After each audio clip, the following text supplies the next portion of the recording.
लोकसभा निंदा प्रस्ताव जो रखा गया उसको लेकर आप क्या कहते हैं? देखिए, आज का दिन एक ऐतिहासिक दिन है। दुनिया के सबसे बड़े लोकतंत्र भारत की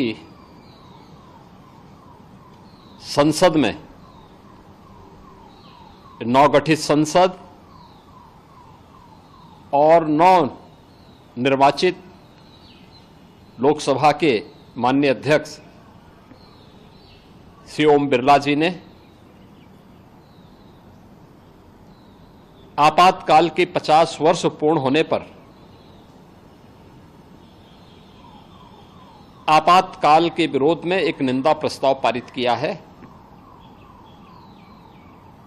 मैं उनके इस प्रयास के लिए माननीय श्री बिरला जी का हृदय से अभिनंदन करता हूं। उन्हें अंतःकरण से धन्यवाद देते हुए सभी नवनिर्वाचित माननीय संसद सदस्यों को अपनी हृदय से बधाई भी देता हूं और इस प्रस्ताव के लिए आभार भी व्यक्त करता हूं। हम सब जानते हैं कि 25 जून 1975 मध्य रात्रि में तत्कालीन कांग्रेस नेतृत्व की सरकार ने श्रीमती इंदिरा गांधी जी के नेतृत्व में उस संविधान का गला घोंटने का कार्य किया था जिस संविधान की शपथ लेकर के वह देश की प्रधानमंत्री बनी थी।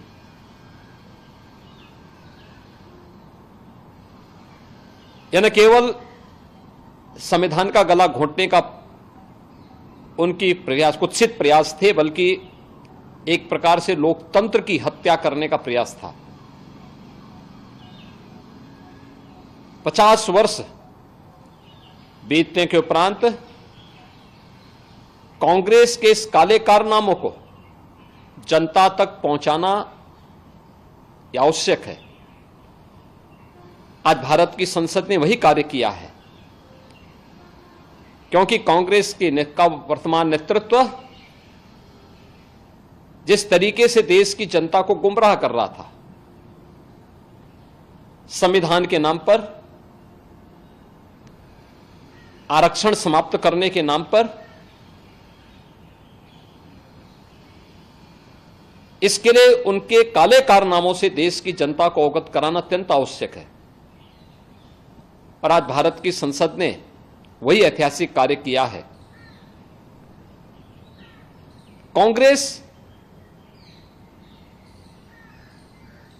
भले ही चेहरे बदले हों, लेकिन आज उसका चरित्र आज भी वही अधिनायकवादी है, तानाशाही पूर्ण है। लोकतांत्रिक मूल्यों और संवैधानिक संस्थाओं पर आज भी उसका विश्वास नहीं है।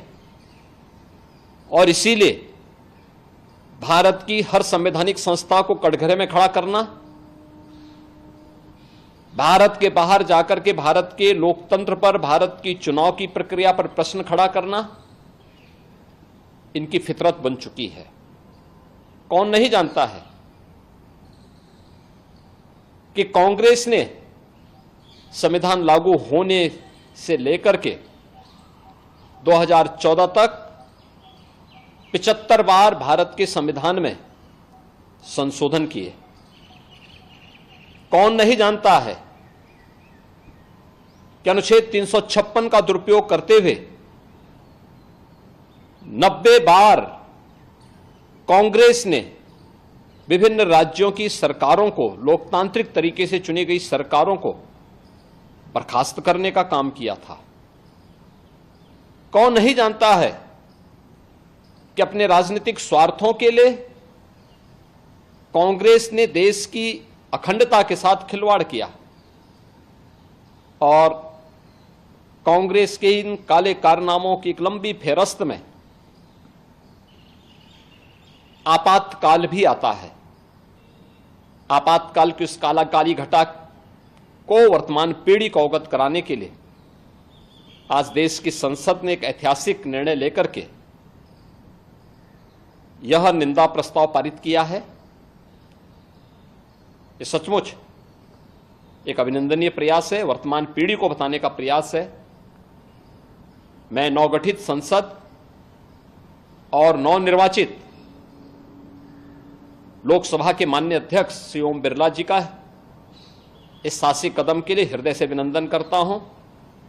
सभी नवनिर्वाचित माननीय संसद सदस्यों को हृदय से बधाई देता हूं और विश्वास व्यक्त करता हूं कि वर्तमान पीढ़ी को हमारी देश की संसद इसी प्रकार से इतिहास के अलग अलग कालखंड में देश के साथ किन लोगों ने किस प्रकार का व्यवहार किया है, इससे अवगत कराने का कार्य अगर भारत की संसद करेगी तो भारत की वर्तमान पीढ़ी न केवल उनके प्रति कृतज्ञ होगी बल्कि उनका मार्गदर्शन प्राप्त करते हुए एक नए भारत के निर्माण में अपना योगदान दे पाएगी।